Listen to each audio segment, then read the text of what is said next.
Merci beaucoup. Bonjour à tous ceux qui sont en présentiel et à tous ceux qui nous suivent en ligne. Bienvenue pour cette nouvelle conférence des matinales de la transition écologique. Donc, je rappelle, conférence organisée par les étudiants de l'option ingénierie de la transition écologique pour à la fois les étudiants, mais aussi les personnels, les alumni de l'école et toutes les personnes qui souhaitent nous suivre en direct sur Zoom ou en différé sur YouTube. Consacré donc aux enjeux de la transition écologique et tous les enjeux sociétaux, technologiques, vus de l'ingénieur ou pas.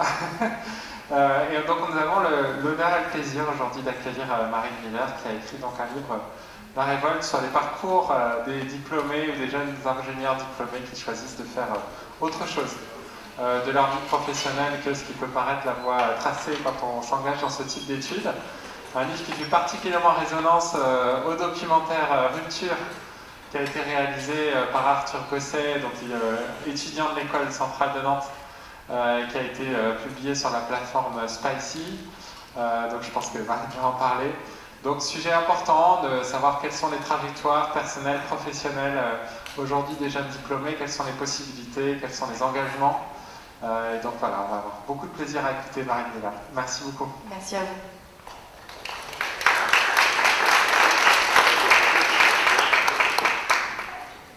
Donc avant de débuter cette conférence, je voudrais rappeler juste les gestes barrières.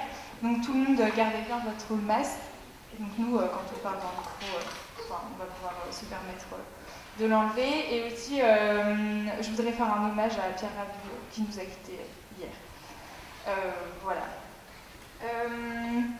Donc l'ouvrage de Marine Miller s'ouvre ainsi. C'est la tragédie et la chance de votre génération que de se trouver au milieu d'une révolution. C'est une citation de Pierre Latour. Bruno Latour. Bruno Latour. Journaliste au service Campus du Monde, Marine Miller est observatrice de premier plan de cette rébellion écologique montante chez les étudiants et jeunes diplômés de grandes écoles. Donc dans votre livre, on navigue de la maison de l'écologie et des résistances dites de Extinction Rébellion à la ferme d'expérimentation de Samboki en Hongrie. On passe à la Sphinx, une association de polytechniciens sur les sujets d'économie et sociaux. À Amnesty Sciences Po, on va des actions de désobéissance civile à des conférences sur la décroissance dans les écoles. On passe aussi à Centrale Nantes, toujours marqué par le discours de Clément Chouane. Donc votre ouvrage documente et rend hommage à cette lutte et rébellion écologique portée par une frange de surdiplômés et qui fait écho avec nos trajectoires. Donc tout d'abord, Marine Miller, est-ce que vous pouvez vous présenter et nous présenter brièvement votre parcours? Je vais juste expliquer rapidement. Pendant une heure, Pierre-Étienne va poser des questions à Marine Miller sur trois sujets. Donc tout d'abord sur les étudiants qu'elle a interrogés, ensuite sur l'enseignement de l'écologie dans nos écoles et sur comment se former à l'écologie, et une dernière partie sur les parcours, les trajectoires professionnelles et les différentes façons de s'engager dans la vie. Et ensuite, ce sera à vous de poser des questions. Voilà.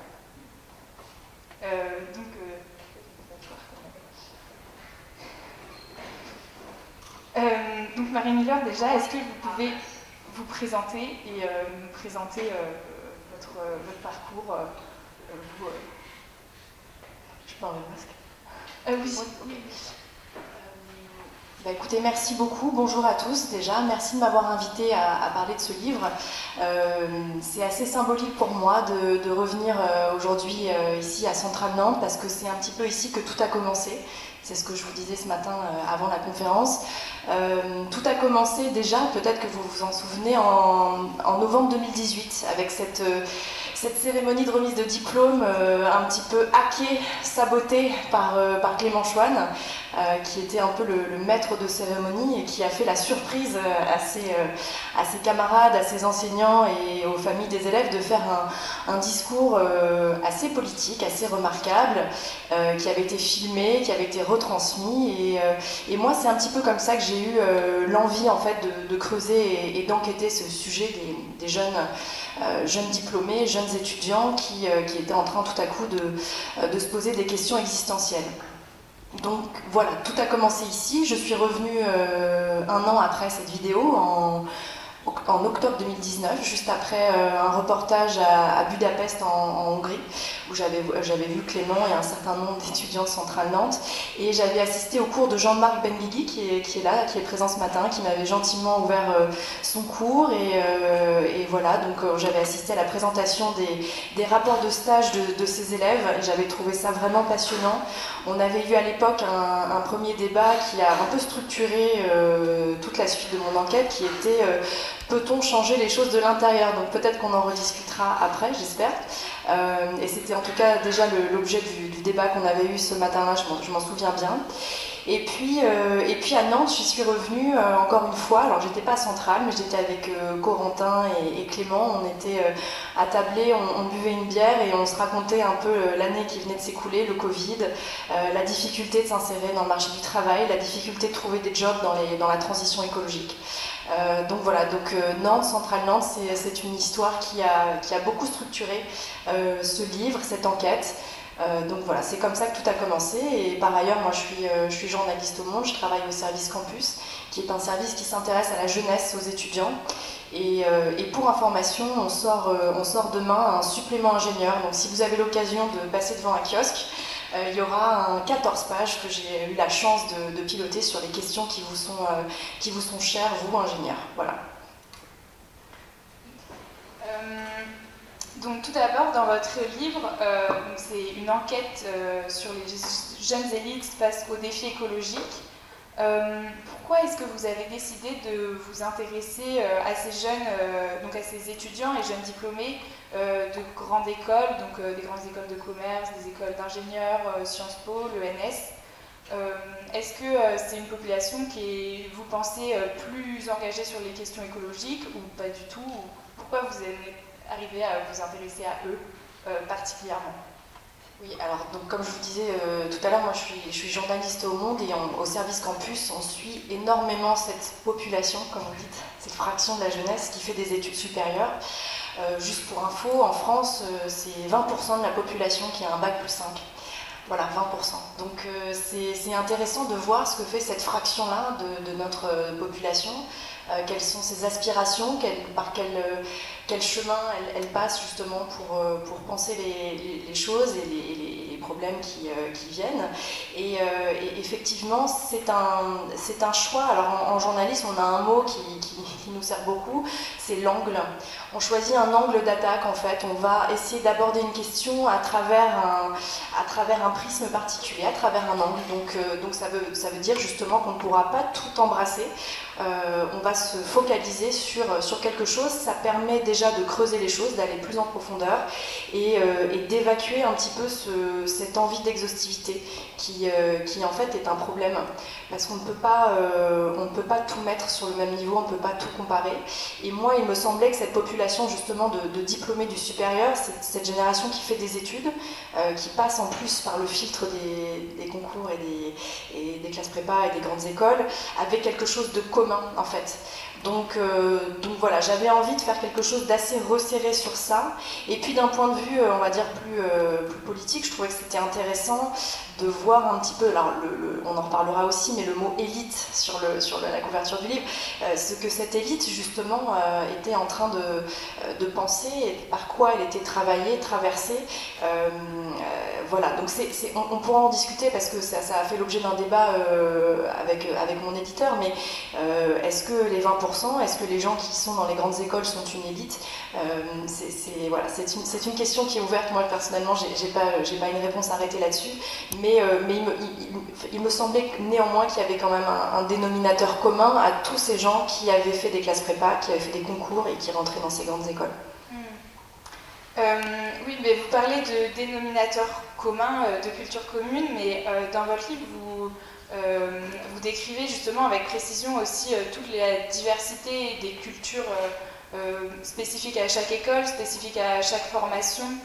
Par exemple, vous dites qu'il y a une idéologie différente, qu'on soit à HEC ou rue d'Ulm, que c'est pas pareil.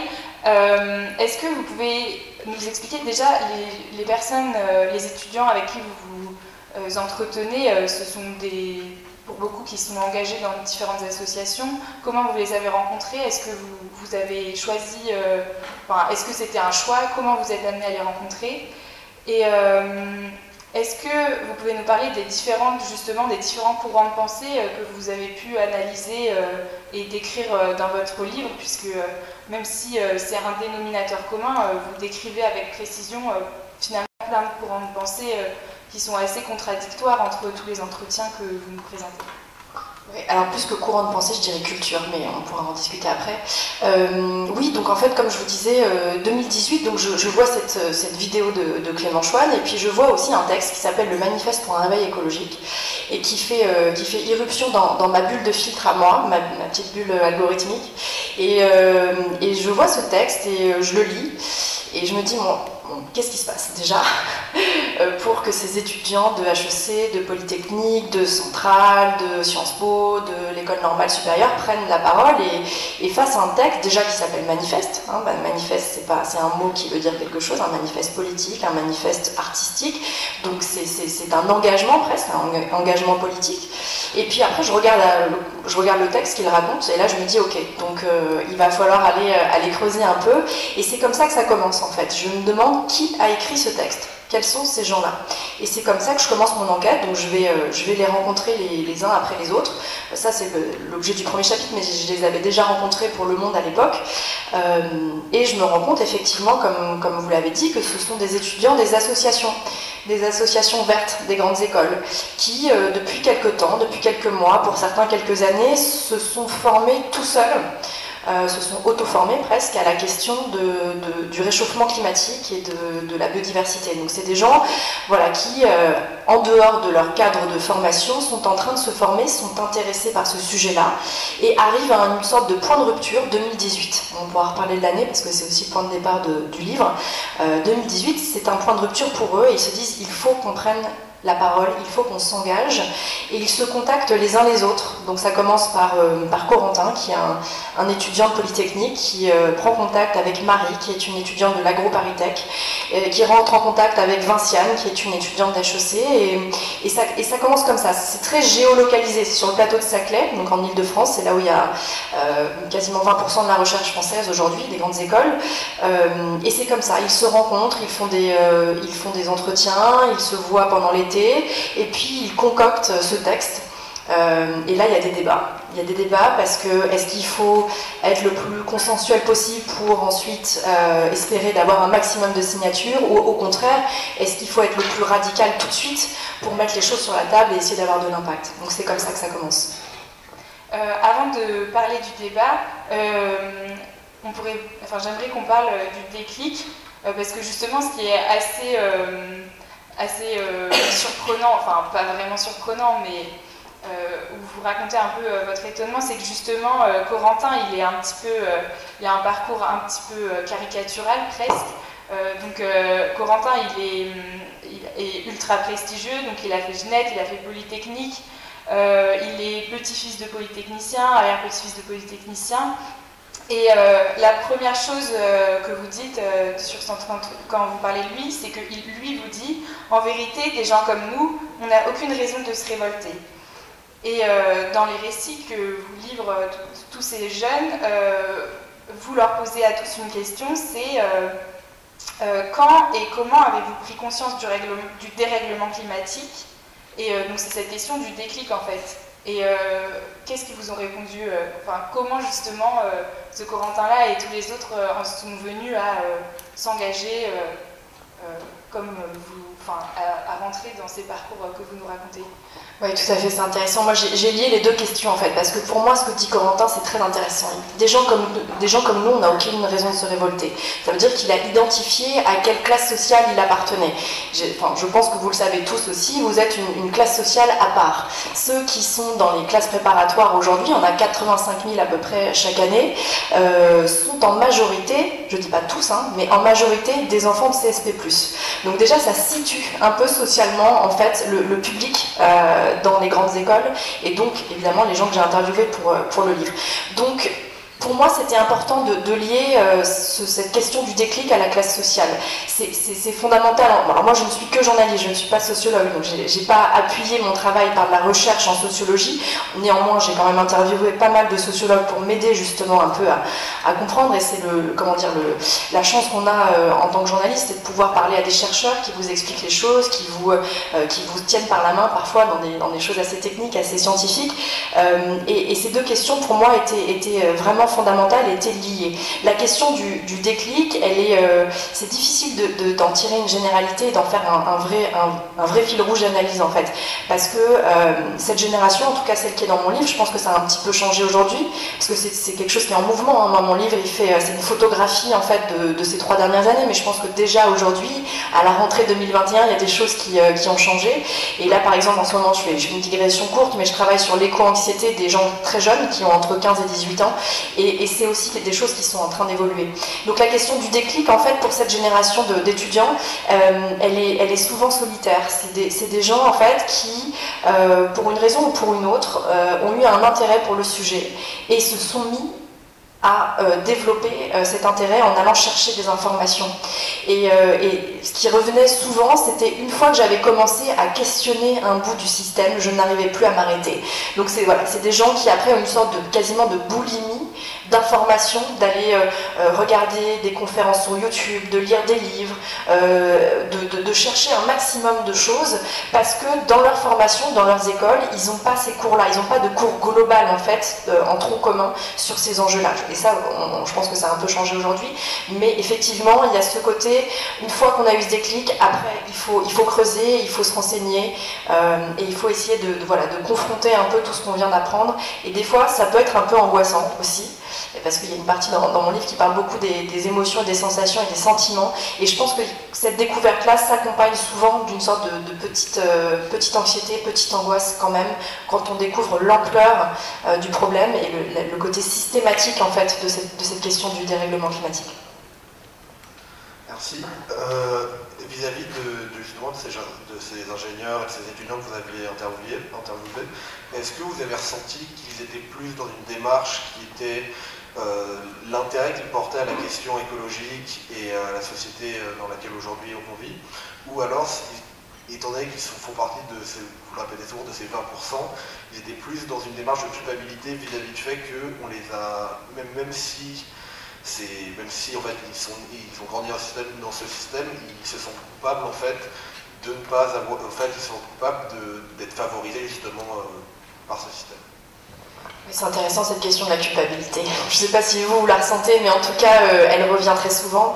Et j'ai interrogé un sociologue d'une autre école d'ingénieurs qui s'appelle l'INSA à Lyon, qui s'appelle Jean-Philippe Neuville, et qui m'avait dit de façon assez synthétique, les ingénieurs se sentent coupables, parce qu'ils ont le sentiment d'être responsables d'une partie de la catastrophe actuelle.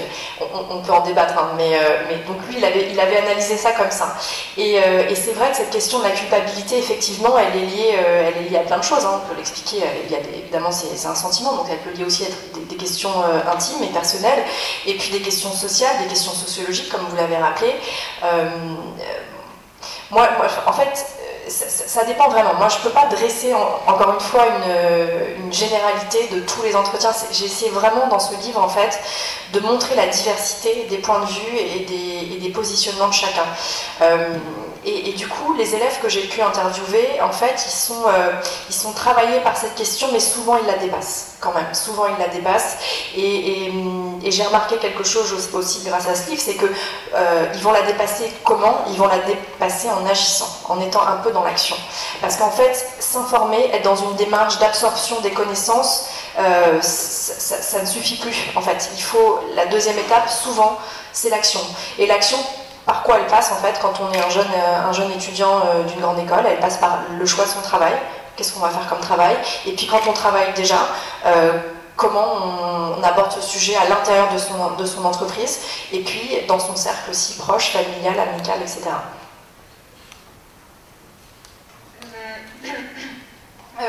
Concernant ces différents engagements,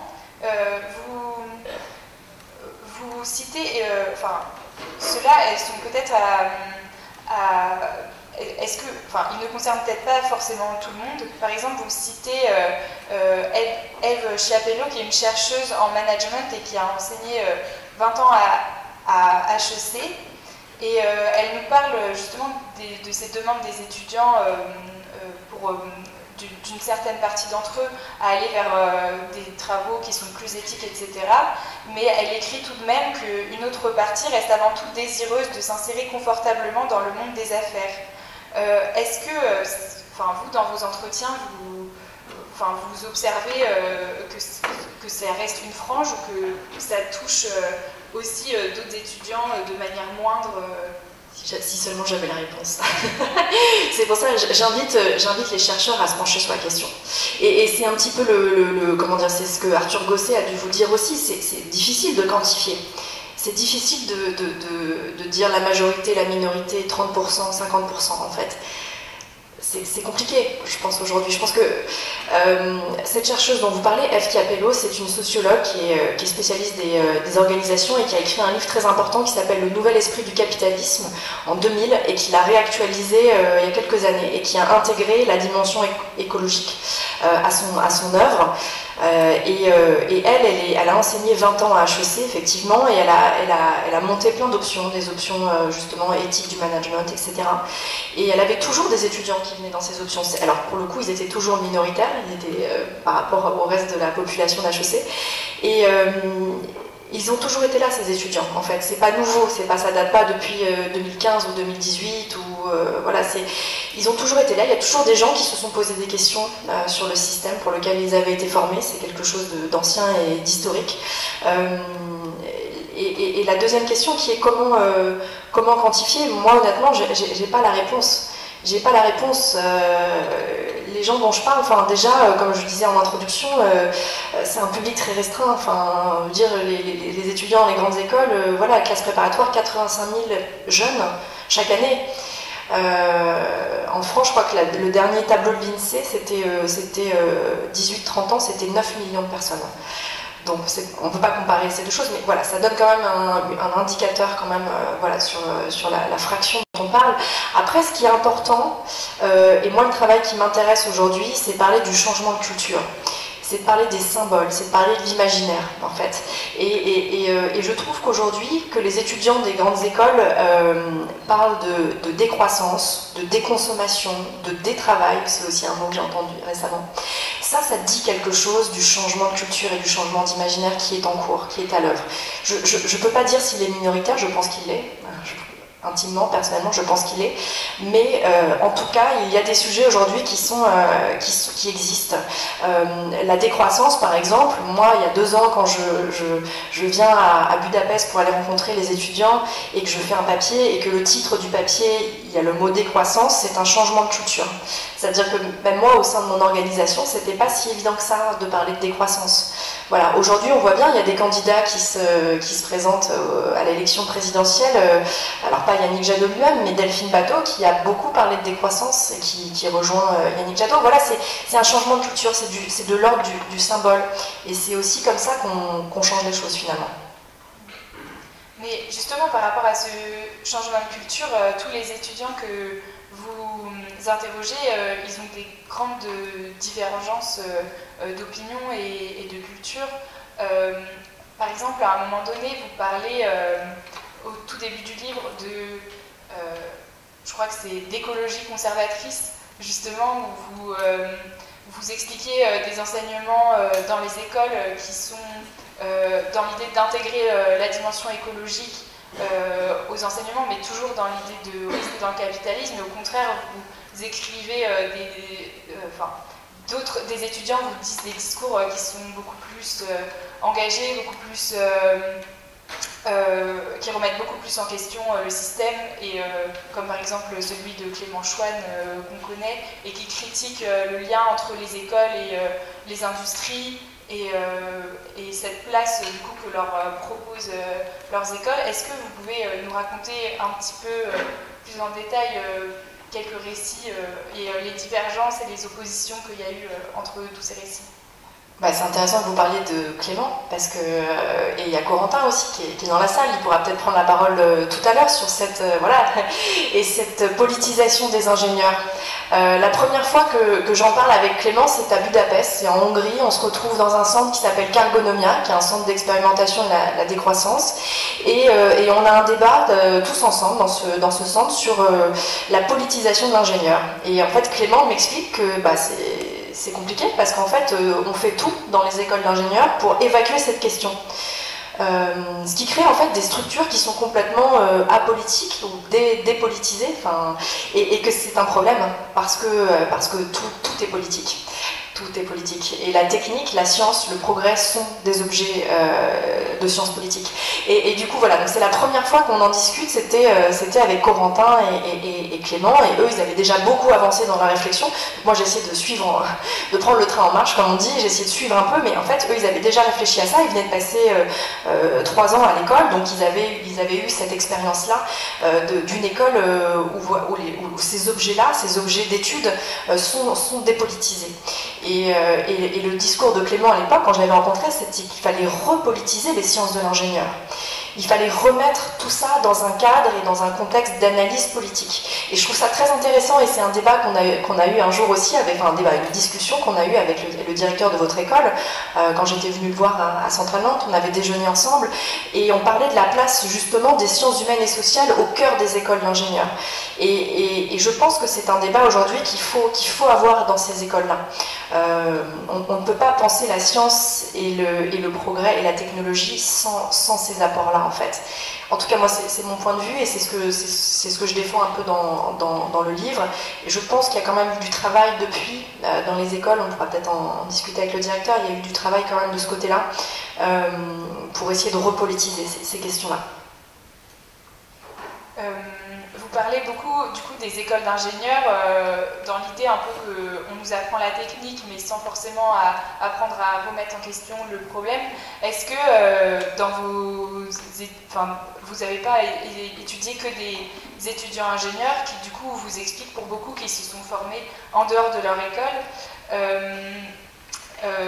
beaucoup dans vos entretiens, des étudiants d'école de commerce aussi remettent énormément en question leur formation. Est-ce que c'était le cas, est-ce que c'était le cas pour tous, ou est-ce que c'est un tableau différent dans d'autres écoles que les écoles d'ingénieurs,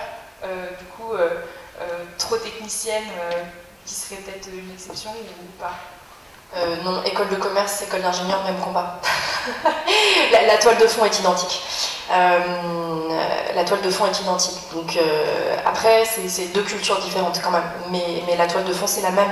Après, effectivement, j'ai interviewé des jeunes de Sciences Po, en chapitre 5 notamment. Sciences Po, c'est différent. Dès l'entrée à l'école, on vous apprend justement à politiser les choses, à les penser de façon politique. Et je discutais avec une étudiante qui fait partie du collectif pour un réveil écologique, et qui m'expliquait, en gros, si en première année, à la première soirée, tu dis pas pour quel parti tu es et pour qui tu votes, tu es un nobody en fait. Donc elle m'avait expliqué ça comme ça à l'époque. Et Sciences Po, vraiment, c'est la culture, c'est la tradition. On doit avoir un avis sur la chose politique. Et les écoles d'ingé et les écoles de commerce, c'est compliqué. La politique, c'est quelque chose pas de marginal, mais c'est assez à côté. La toile de fond, c'est le néolibéralisme. C'est ça la toile de fond commune de politique de ces écoles-là. Pour continuer un petit peu dans l'enseignement, justement dans les écoles d'ingénieurs, aujourd'hui, comment vous pensez de manière pertinente qu'on peut quantifier l'enseignement sur les questions entre guillemets politiques, de la transition écologique et sur les questions sociales dans les écoles? Parce qu'on sait que les écoles d'ingénieurs, quand on a fait prépa, on a classé nos écoles pour les intégrer. Et notamment les écoles actuellement sont classées sur des critères assez flous et peu pertinents. On peut par exemple prendre le cas du classement de l'étudiant, où quand on prend le classement général, le classement généralisé des écoles, on ne s'y retrouve pas parce qu'il y a tout et n'importe quoi. Du coup, il y a des écoles très spécialisées qui se retrouvent très basses, des écoles inconnues qui sont tous très hautes. Enfin, c'est un peu assez flou. Comment vous justifiez, comment à vos yeux, on peut quantifier la pertinence d'une éducation, d'une éducation et d'un éveil à ces questions politiques au sein des écoles d'ingénieurs, sans justement passer dans la caricature que certains classements ont fait, que certains classements font, en mélangeant tout et n'importe quoi? Il y a deux choses dans votre question. C'est aussi une question d'ingénieur. Mais oui, les classements, ça fait partie de l'économie de ces écoles-là. C'est très important, les classements, pour les ingénieurs et les écoles de commerce. Hein, ça fait partie du modèle, en fait. Moi, je ne pourrais pas vous dire comment réformer les classements pour intégrer dans ces classements cette donnée-là. Je suis contre, à titre personnel, les classements. Donc, je ne pourrais pas vous aider là-dessus. Et je sais que les échos ont sorti il y a quelques semaines un classement pour classer les écoles justement en fonction des critères de prise en compte de cette question de l'écologie. À titre personnel, je ne sais pas ce que ça vaut. Ce que j'ai remarqué, juste, c'est que les 3 premières ne sont pas celles du top 3 habituel de tous les autres classements. Donc c'est intéressant de voir ça. Je peux développer un peu, si vous voulez, sur les classements, mais je suis un peu embêtée parce qu'en fait, je pense que ça fait partie de ce qui empêche les écoles de se réformer, en fait. Toutes les écoles ont un regard sur leur positionnement dans le classement. C'est assez frappant avec les écoles de commerce. J'avais un peu étudié la question, qui ont les yeux vraiment rivés sur un classement du Financial Times qui les classe et qui prend en compte des critères, par exemple le salaire de sortie, qui sont des choses qui sont assez déclaratives en fait, hein, quand même. Et du coup, ça fausse un petit peu le jeu et en fait, ces classements deviennent presque performatifs. C'est-à-dire qu'en fait, chaque année, on retrouve toujours les mêmes, c'est toujours les mêmes qui sont dans le top 3, le top 5, mais ça ne dit pas grand-chose de ce qui se passe à l'intérieur de ces écoles, selon moi. Voilà. Et je pense qu'il faut... Il faut regarder de plus près, mais c'est compliqué, hein, parce que moi, en début d'année, là, j'ai essayé de questionner un petit peu les instances qui sont un peu au-dessus des écoles, la CGE par exemple, et la CDFI. Eux-mêmes n'ont pas une vue globale en fait sur ce qui se passe en fait dans les écoles, quoi. Et puis c'est difficile de tout comparer parce qu'il y a des choses qui ne le sont pas en fait. 30 heures d'enseignement, ce n'est pas comparable avec 2 heures de fresque du climat. Donc voilà. Donc je pense qu'il faut raison garder et surtout il faut creuser là. Il faut faire des enquêtes. soyez enquêteurs et quand vous êtes en prépa et essayez de regarder un petit peu justement dans les écoles ce que font ensuite les diplômés de ces écoles-là. Qu'est-ce qu'ils font? Où est-ce qu'ils s'insèrent? Quels sont les débouchés?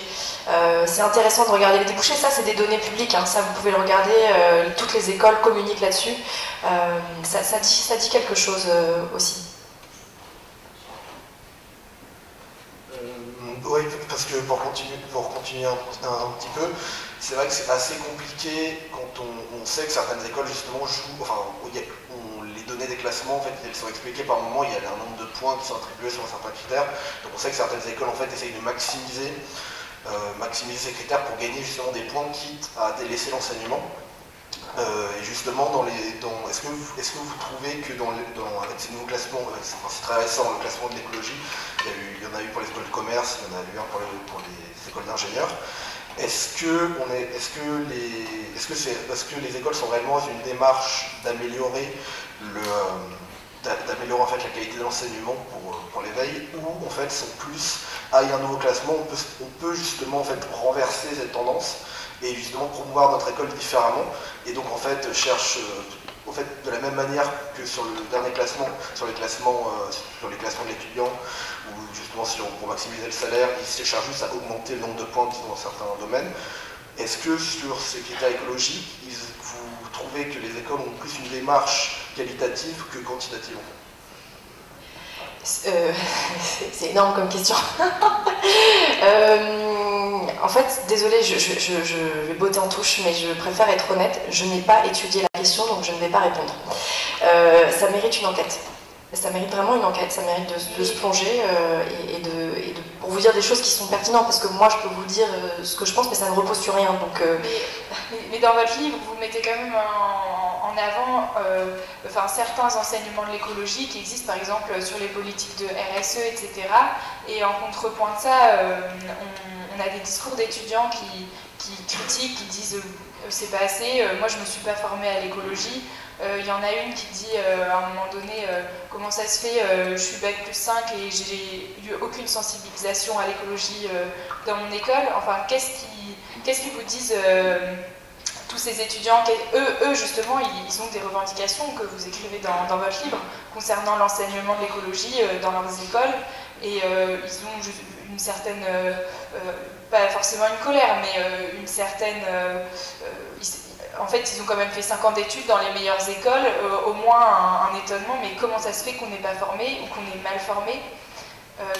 Est-ce que vous pouvez nous expliquer ce discours-là, du coup, qui n'est pas une étude, mais en tout cas que vous écrivez quand même?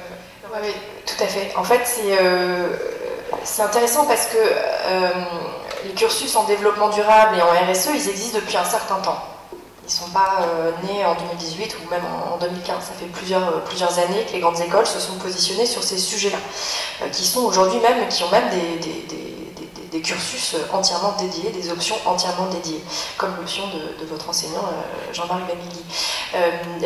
Ce que disent les étudiants au moment où je fais l'enquête, ça n'a pas de sens parce que ces programmes sont incohérents avec le reste de notre formation. C'est ça qu'ils disent.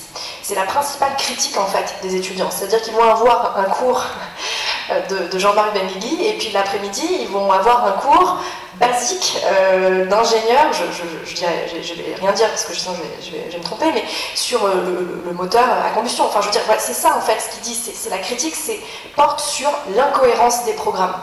C'est-à-dire qu'il y a des cours de transition, il y a des cours sur l'écologie, mais à côté de ça, on a des cours complètement mainstream, comme disent les étudiants, et je vais dire un autre mot en anglais, business as usual, qui viennent un petit peu, rendre confus en fait ces enseignements, parce qu'on vous enseigne quelque chose dans un cours, et puis de l'autre, on vous raconte l'histoire du XXe siècle, comme s'il n'y avait pas eu les rapports du GIEC, etc., etc. Donc je pense que c'est ça que disent les étudiants, ils ont un désir en fait de cohérence. Entre ces options, entre ces cours. Et deuxième chose, ce que disaient les étudiants qui ont écrit le manifeste pour un réveil écologique, c'est qu'il fallait les rendre obligatoires, ces cours sur la transition. Et que jusqu'il y a 2-3 ans, c'était des cours électifs, c'était des cours d'option. Et il fallait que toute une classe d'âge, toute une génération soit formée, au moins à la base en fait, de compréhension du problème de la crise écologique et sociale. C'est ça qu'ils disaient aussi. D'accord, enfin merci. On va parler un peu plus des parcours de ces différents jeunes que vous avez observés.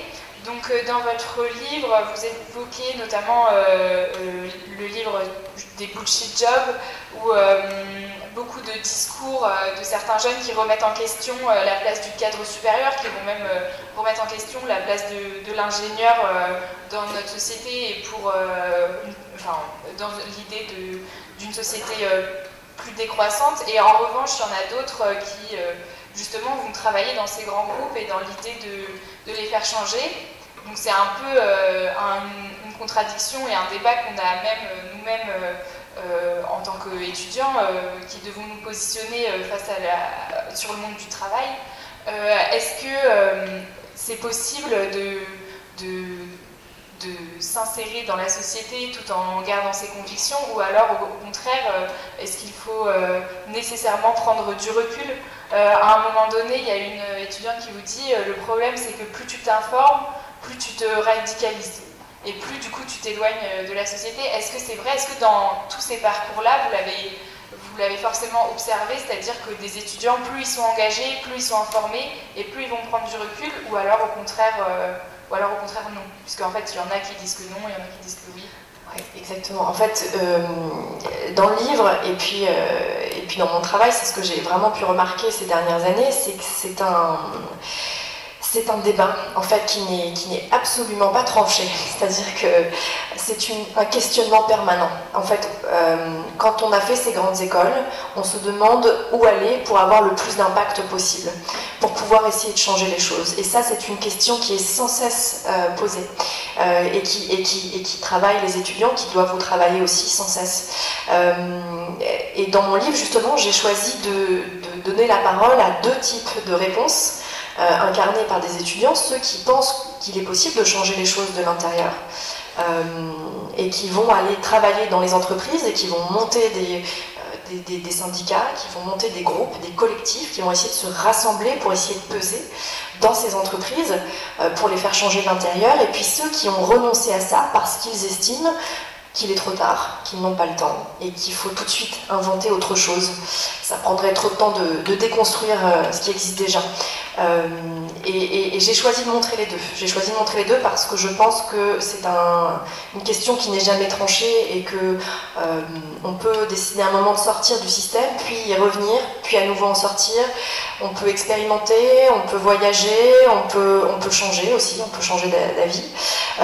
Et que c'est quelque chose qui est mouvant. C'est ça en fait que j'ai essayé de montrer dans le livre. Concernant ces parcours, ce sont des jeunes qui portent en eux une forme de volonté de changer le système, mais c'est aussi quelque chose qui leur pèse sur eux. Est-ce que vous diriez que... comment vous avez perçu cela? C'est-à-dire qu'il y a quand même un poids de... le livre s'appelle La Révolte. Donc est-ce qu'on peut dire que c'est vraiment une révolte à travers toutes ces trajectoires, ou est-ce que finalement ce ne serait pas simplement des gens qui essayent de s'insérer en correspondant le mieux possible à leurs idéaux, mais dans l'idée c'est ce que chacun veut. Pourquoi selon vous est-ce une révolte, ou est-ce que ça ne l'est pas nécessairement? C'est un mot qui peut faire débat, hein, mais je tiens juste aussi à vous préciser que c'est pas moi qui l'ai choisi. La révolte, l'une des définitions de la révolte, il y a cette notion du refus de l'autorité. Du refus de l'autorité. Et pour moi, ça a du sens, parce que pour le coup, l'autorité, ce qui fait autorité quand on est jeune, c'est l'école. C'est d'abord l'école, les enseignants, et puis ensuite les études supérieures. Donc ça, c'est une forme d'autorité, et en tout cas, ce que j'ai pu observer depuis que j'ai commencé cette enquête, 2018, c'est qu'il y avait une forme de refus de transmission, refus d'héritage, refus d'autorité de ces organisations, de ces systèmes en fait. Et pour moi, le mot révolte a du sens dans ce contexte-là. Après, si vous voulez, on peut parler de la révolte des Gilets jaunes, c'est une autre forme de révolte. Voilà, mais en tout cas pour cet aspect-là, ça avait du sens. Et du coup, quelle était la deuxième partie de la question? Je ne me souviens plus. Sur les parcours? Oui, par exemple, quelqu'un qui va s'insérer dans un grand groupe dans l'idée de le convertir à l'écologie, est-ce que c'est vraiment une révolte? Enfin, en quoi c'est une révolution, puisque avant ça a évolué aussi, il y a eu d'autres mutations avant. Oui, tout à fait, c'est un petit peu la ligne de fracture entre la réforme et la révolution. Donc ceux qui veulent changer les choses de l'intérieur, ils veulent réformer. Ils veulent vraiment peser, réformer, influencer. Ceux qui sont plus tentés par, on va dire, la rupture, comme le documentaire d'Arthur Gosset, ils ne vont pas essayer de changer ces organisations-là. Moi, à titre personnel, j'ai pas un avis tranché sur cette question. Moi, je donne la parole à des gens qui, eux, ont expérimenté et disent quelque chose de cette tentative-là. Il y a quelque temps, j'ai interviewé quelqu'un que vous devez connaître, qui s'appelle Jean-Marc Jancovici, sur cette question-là en particulier, et je lui ai demandé, est-ce que vous conseillez aux jeunes, en particulier aux ingénieurs, d'aller dans les grands groupes et de les faire changer de l'intérieur? Et il m'a répondu, comme il le fait toujours, de façon très sincère, très claire et très radicale. Il m'a dit, on ne fait pas basculer un grand groupe quand on est jeune en sortant d'une école. Ça n'existe pas. Voilà. Donc c'est sa réponse à lui, ça n'engage que lui, j'ai envie de dire. Mais je pense, voilà, il y a vraiment une réflexion en cours, et même je pense de la part des entreprises. Là, récemment, j'ai été interrogée par des grands groupes qui ont envie d'avoir ces jeunes-là qui sont en plein questionnement, en plein bouillonnement. Ils ont envie de les avoir à l'intérieur pour essayer enfin ce qu'ils disent, pour essayer de les challenger de l'intérieur. Voilà. Et il y a aussi, évidemment, quand on discute avec ces entreprises, évidemment un petit peu de verdissement, de greenwashing, comme on peut dire, mais il y a aussi cette envie-là d'avoir cette génération qui a des idées et de retisser un peu un lien de confiance, en fait. Parce que ce que je disais tout à l'heure par rapport au refus d'autorité, c'est aussi ça qui s'est détruit en fait ces dernières années. C'est qu'aujourd'hui, on a une génération qui voit bien ce qui est en train de se passer, et les multiples crises, parce que la crise écologique se double d'autres crises, des crises économiques, des crises sociales, et qui a envie de demander des comptes, et c'est normal, à ceux qui sont aux manettes. Donc forcément, je pense qu'il y a de la part des entreprises une volonté de retisser un lien de confiance. Et ceux qui vont aller à l'intérieur vont peut-être bénéficier d'un nouveau climat, qui est justement depuis 2015, donc l'accord de Paris, depuis 2018, une grande année aussi pour les militants pour le climat et pour le climat tout court. Il y a peut-être quelque chose à jouer. Voilà. Moi, je ne suis pas dans ces grands groupes. J'ai du mal et puis la communication de ces entreprises est très compliquée. C'est-à-dire quand on est journaliste, par exemple, et qu'on pose des questions, les gens qui vont nous répondre, ce sont les gens du service communication. Donc on a un premier filtre. Et puis si on a accès à des dirigeants, si on a accès à des gens qui sont vraiment aux manettes, ils vont vouloir parler en off. Donc vous voyez, c'est compliqué aussi du côté des entreprises d'avoir des informations qui sont intéressantes parce qu'il y a tous ces filtres, parce que les entreprises voilà, ne veulent pas assumer ou communiquer de façon très transparente. C'est la différence avec les écoles et avec le monde de l'éducation qui n'a pas de problème à assumer certaines choses, et en particulier parce que dans les grandes écoles et à l'université, il y a des enseignants-chercheurs, des gens qui font de la recherche, donc qui sont beaucoup plus libres de leur expression. Dans les entreprises, on a toujours cette difficulté, quand on est journaliste, d'avoir une parole qui est une parole cadenassée, quoi, qui est une parole de communication plutôt que d'information. Mais pourtant, vous avez justement cette parole de personnes qui travaillent dans les entreprises, par exemple de Amaury, du coup, dont vous me parliez tout à l'heure, qui lui est diplômé des mines et a décidé de faire carrière chez Total, alors que c'est quelqu'un d'extrêmement engagé, qui a été dans différents cercles associatifs, etc. Et pourquoi lui, il y croit? Pourquoi lui, qu'est-ce qu'il vous dit en fait, lui, de son parcours de vie, et pourquoi il a choisi ça? Amaury, en fait, c'est un jeune diplômé de l'école des mines maintenant. Donc là, ça y est, il est diplômé cette année. Il cherche la dernière fois que je l'ai vu, c'était en octobre de cette année. Il cherche un travail et il se demandait, quand je l'ai vu, s'il n'allait pas postuler à Total. Voilà, sachant qu'il avait déjà fait un stage de fin d'études à Total Solar, donc la branche énergie renouvelable dans les États du Golfe. Je crois que c'est aux Émirats Arabes Unis. Et voilà, et donc c'est quelqu'un qui est constamment travaillé par cette question-là et qui se demande si je peux ajouter une brindille à la cathédrale, ça a déjà du sens pour moi. Voilà, donc il justifie ça en disant que c'est sa propre équation, c'est son propre arbitrage, en disant si j'ai réussi à mettre une brindille sur les énergies renouvelables à Total, ça a déjà du sens pour moi. C'est comme ça qu'il résout cette crise. Dans votre livre, vous parlez aussi notamment, pour ceux de vous qui n'ont pas forcément lu le livre, il y a une partie où vous décrivez qu'avec de plus en plus de Bac plus 5, où en fait ça crée la proportion française de Bac plus 5 et de diplômés du supérieur est de plus en plus importante. Actuellement, souvent c'est le fameux 20%. En fait, ces 20% ont cette possibilité en temps de vivre entre eux et de ne plus interagir forcément avec les autres classes sociales. Justement, l'une des choses qu'on apprend notamment sur toutes ces questions écologie sociale, c'est que les premières classes impactées sont en fait les classes les plus défavorisées. Comment en fait on peut défendre le fait que comment en fait on peut défendre de manière efficace le fait que les ingénieurs, on a ce paradoxe qui sont que les ingénieurs en fait sont informés sur toutes ces questions. Enfin, commencent à s'informer, à être informés, mais en même temps en fait sont issus des classes favorisées. Comment, alors que d'un autre côté, les classes plus défavorisées, elles n'ont pas accès entre guillemets, à cette éducation supérieure et en fait ne subissent que les conséquences, en fait ne voient que les mauvais travers de ces questions. Comment en fait aujourd'hui on peut défendre le fait et la légitimité des ingénieurs qui ont entre guillemets tout eu, le parcours retracé, prépa, Bac plus 5, gros salaire de sortie, comment on peut défendre en fait cette légitimité des ingénieurs qui eux ont tout eu et qui ont plus eu l'éducation pour se former sur ces questions, à défendre en fait les classes défavorisées qui elles en fait ont mangé que les conséquences. C'est une excellente question avec une bonne introduction au problème. De mémoire, en 2019, la première pétition, en 2018, première pétition à l'époque d'une certaine Priscilla Ludowski, parlait de l'écologie, parlait de la fin du mois, mais aussi d'écologie. Et ça a lancé les Gilets jaunes. Donc, à mon avis, c'est vraiment une question très, très fondamentale et très intéressante. On a tendance à opposer les deux et à les dissocier.